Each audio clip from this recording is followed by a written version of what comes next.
You may not think about the pull of gravity very often, but this powerful force is always acting on you. Right now, it's pulling you snugly down into your bed. Gravity is constantly attracting countless gas molecules, creating a blanket of air around the Earth. This blanket allows you to breathe. It's our atmosphere. Take another deep breath of that refreshing air now. And as you let it out, develop a sense of floating on water. This is the closest experience we have to zero gravity here on Earth.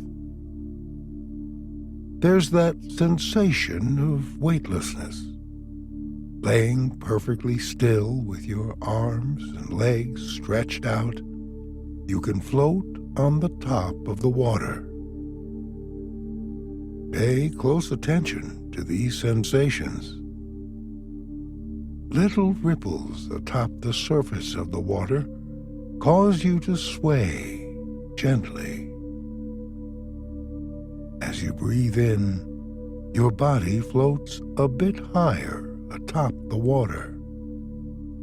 As you breathe out, your body sinks just an inch or two, allowing those ripples of water to wash across your belly. This is just buoyancy, not zero gravity like in space, but it's close enough to use as a training ground for astronauts. Wearing their spacesuits, astronauts dive into massive swimming pools for hours on end. They carry out spacewalks to get accustomed to the sensations and difficulties of moving in space.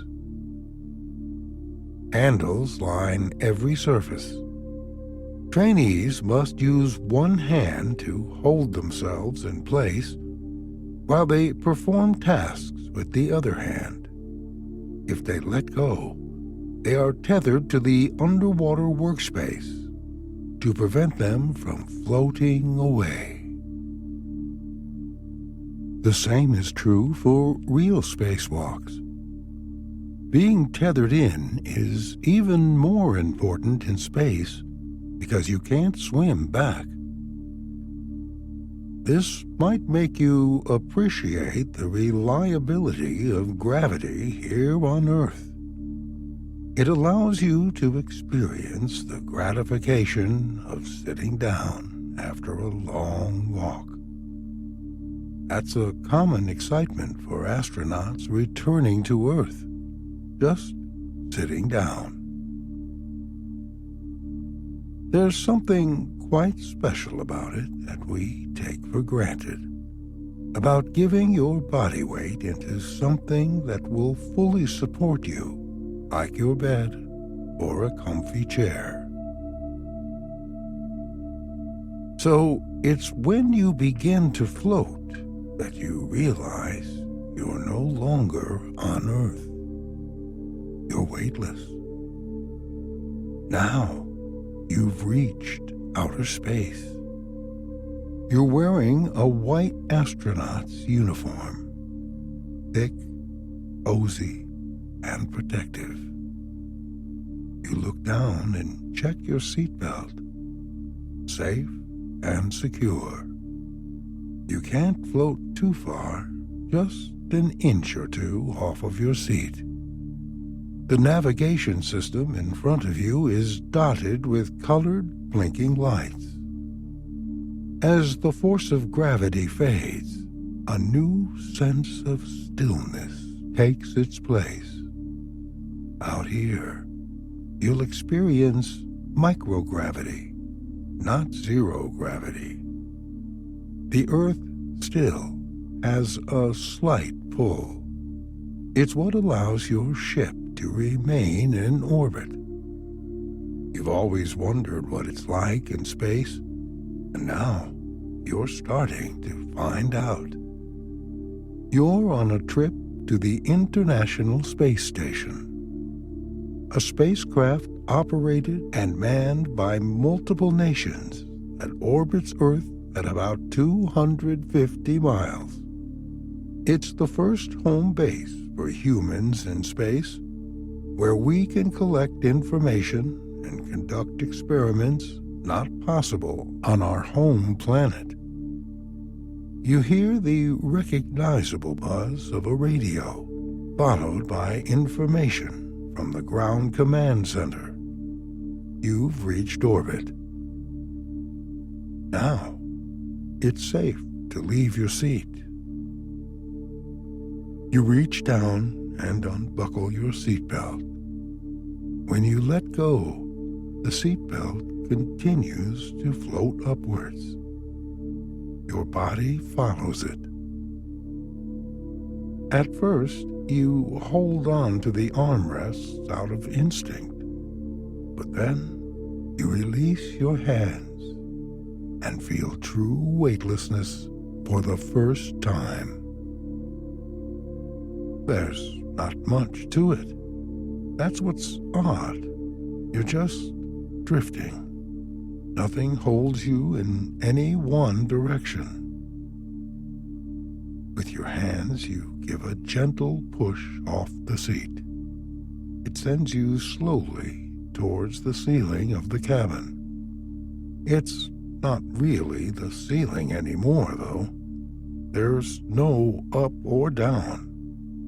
You stretch your arm out and grab onto a handle, stopping your body's motion. It's effortless, not like pressing against the ground or a wall on Earth. You twist your arm, turning yourself around. It's time for a first look outside. Using the line of handles along the wall, you push and pull yourself carefully towards the small round window to your left. Now you have a planetary perspective of our home. Although you may have imagined this moment a few times, you cannot help feeling overwhelmed. Seeing planet Earth below you is absolutely surreal. But you can't see the whole circle of the Earth. At this altitude, you can only see a small part of our planet. In fact, you can barely figure out what part of Earth you're looking at.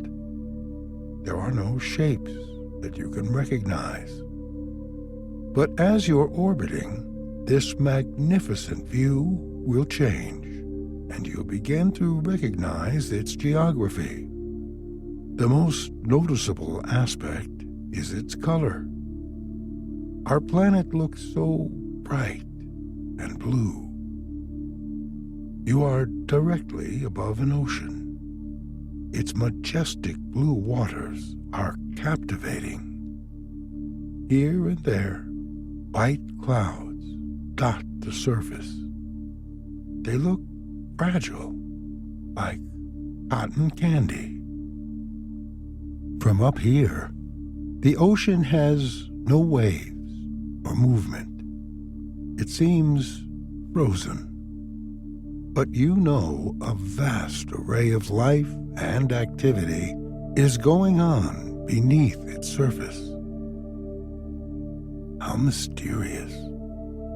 You always knew most of the Earth was covered by water, but nothing has put that into perspective like this view. You see the atmosphere extending from the edge of this massive sphere, a soft layer of air extending beyond the surface of the Earth. It's like a floating blanket. Closer to ground, it's dense. Then it quickly becomes thinner, fading into the sky of all skies. It's darker than the night, peaceful and silent, Through the ship's thick window, you don't see any stars, but you know that the pitch black beyond is a star-studded sea. You smile. You feel blessed to live in an age where space is not just a magical wonder or place of the gods.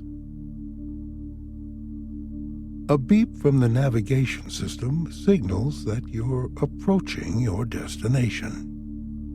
Slowly pulling yourself along the handholds, you get back to your seat. It still feels strange to put on a seatbelt without actually sitting down. Looking through the forward window, you notice what looks like a bright star drawing near. Slowly, it begins to take shape. Solar arrays are the first thing you can make out. 4 large ones protrude outward on each side. Then, the modules, or habitable spaces, come into view. Slowly, it becomes bigger and more impressive.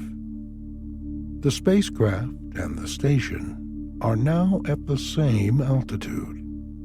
As you approach docking, the speed of your spacecraft decreases. The distance diminishes.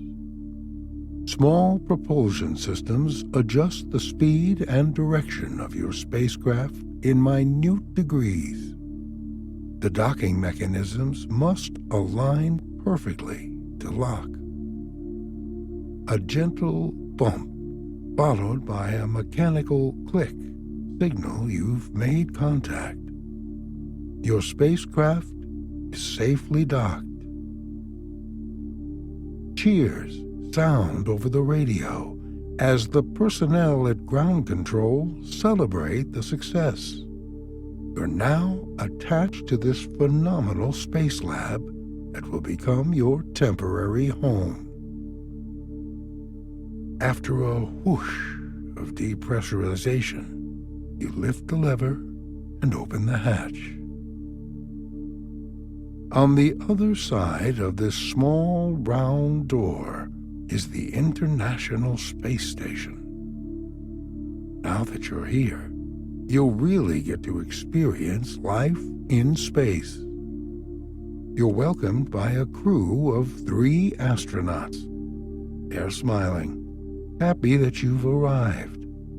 Aside from each other, you're the first real face they've seen in weeks. Even in space, their hugs still feel warm. Seeing them is like you've found a piece of home. After a few minutes of introductions, you get a tour.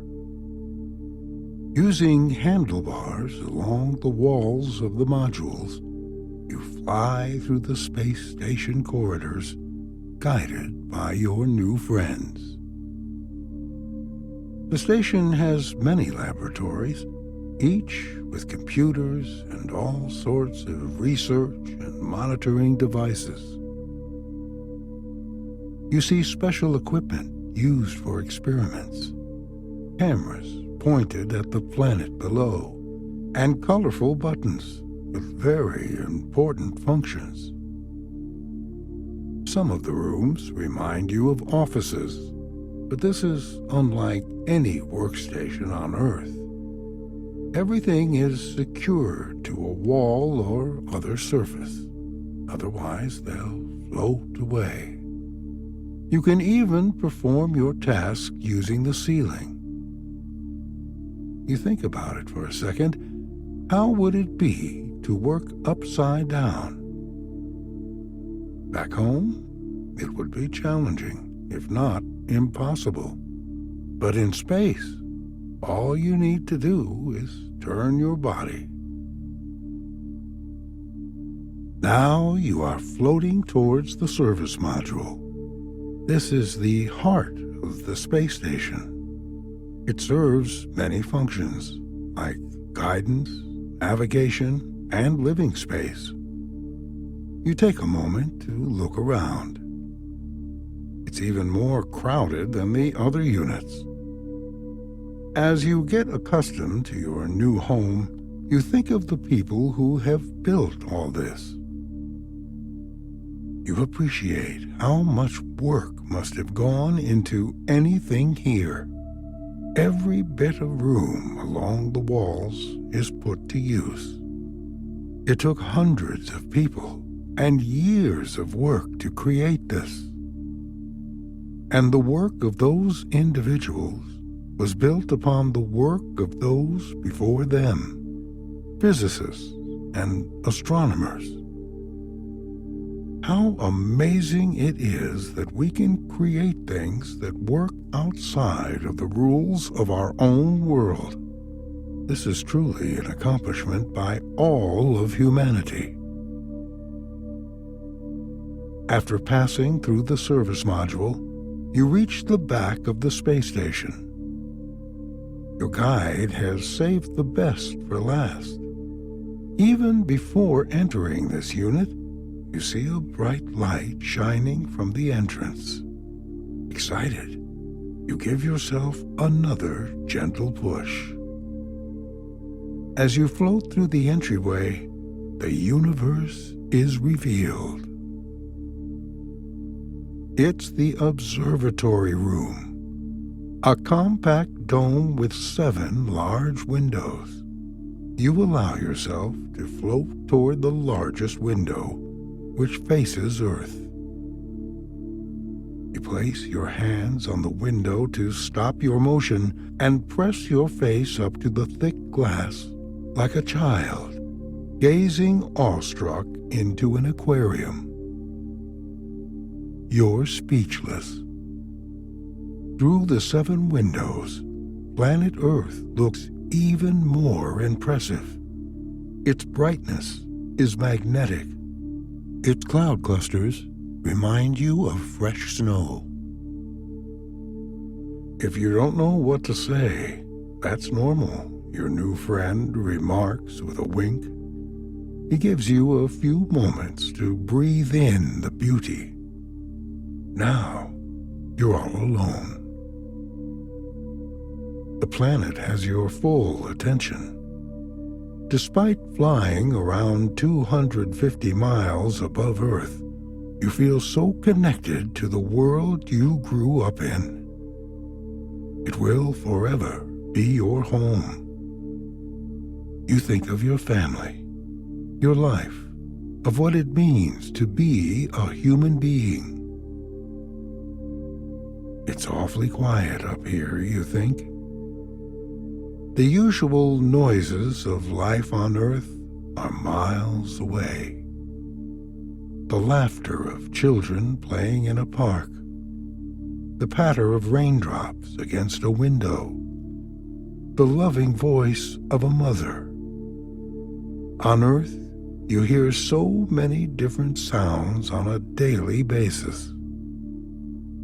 Here, there's just the static hum of machines and an occasional radio communication that interrupt the stillness.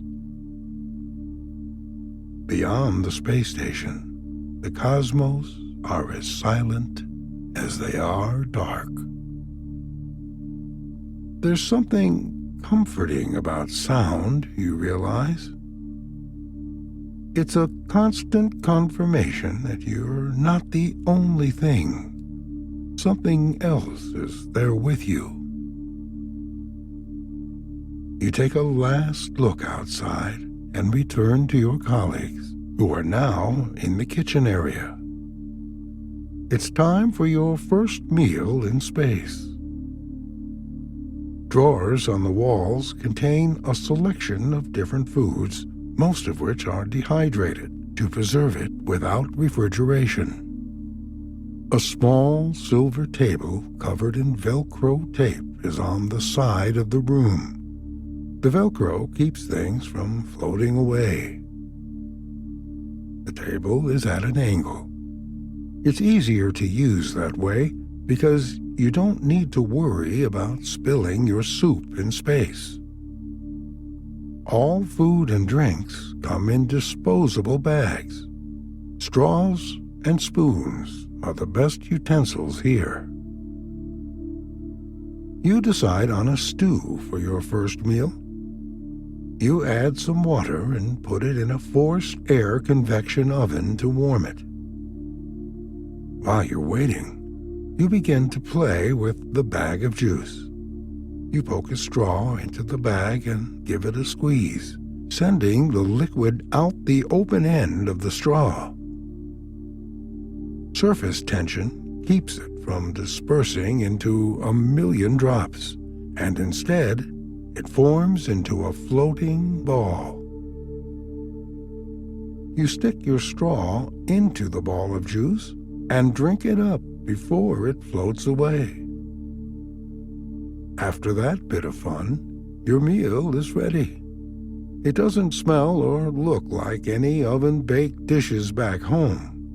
Your stew is packed into an airtight plastic bag. With a pair of scissors, you cut open the bag. Very carefully, you scoop a mouthful right out of the package. The food sticks to your spoon. It's quite amazing. You bring it slowly up to your mouth and nose. It doesn't have a distinct smell, but the taste is familiar. Eating in space is nothing like on planet Earth. Your food can easily fly away. It's best to secure it to the table and eat one thing at a time. To keep yourself still while eating, you hook your feet into the rails that line the entire space station. Two of your colleagues have a bit of a game going. From opposite ends of the kitchen area, one sends bits of food floating towards the other, who has to catch it in his mouth without moving. Their best streak is 45 in a row. Dinner is a social activity. It's a wonderful time for sharing food, experiences, and hopes and dreams for the future. It warms your heart to know that real human connection isn't confined to the borders of the earth. After finishing your meal, you let out a yawn. It's been a very eventful day. You wish your new friends a good night. Using the handles on the walls, you pull yourself slowly towards your sleeping quarters. It's small and similar to a phone booth in both size and shape. Inside, you have a sleeping bag. You could sleep in any orientation and not know the difference. But like most things on the space station, it's secured to the wall, so you don't bump your head in the middle of a restful slumber. Yawning, you slowly push yourself inside the sleeping bag, feet first. You turn off the light and pull the zipper up past your chest and shoulders so you're snug and secure. It's warm and cozy, yet so foreign. It reminds you of camping, sort of. It's definitely different than sleeping in your bed at home. Here, you can't feel the heaviness of your body or the way your body sinks into the soft mattress. Your sleeping bag is warm, but it doesn't provide the familiar comfort of covers laying gently on top of you. Your first day in space has not let you down. It's been full of new sights and experiences. Still, there are a couple of things that will always remain the same. The Earth is still rotating, and the sun still shines on part of it. Now, your breath is slowing down. And just like back home, your eyes close. You are feeling calm and relaxed. Each breath in is longer and softer than the last. Each breath out takes you closer to dreamland. But tonight, you won't just dream of space. You will live in it. Good night.